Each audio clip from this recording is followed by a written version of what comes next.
So I love that you called upon Magdalene, or she came to you with Mhm. that energy of the I just keep hearing like the financial stewardess. Yeah, because I did not know what the client's questions were gonna be, but I just felt, okay, Mary Magdalene is the one that's gonna be giving you your advice for Yeah. today. And she's like, okay. And then she started asking the questions.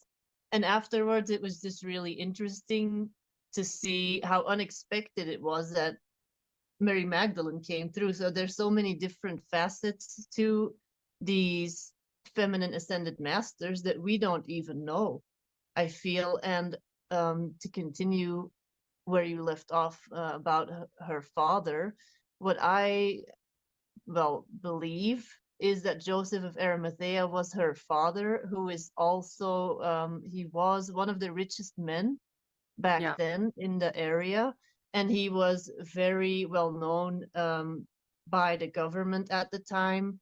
And so like was a very popular guy, well liked by the people, also by the court, by the judges.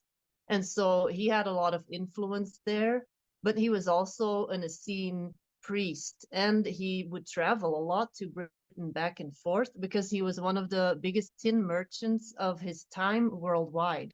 And Wales was one of the biggest tin providers.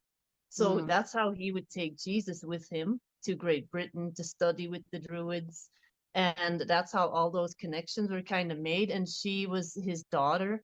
So she was well off, and people knew, oh, that's Joseph of Arimathea's daughter. She can do what she wants. Basically, she was kind of untouchable. But then the Romans started influencing the court system more and more, and then their lives started to become uh to be, how do you say it, threatened, basically. Like she had to start kind of paying attention more, and then Jesus started doing his ministry, and then they both had to start paying more attention to what they were saying. And I believe that that's where the tipping point was of, okay, the feminine is respected. We are like, basically, that they mean something in the eyes of the government. And then with the Roman influence is kind of where this shift happened, I feel, in Israel back then.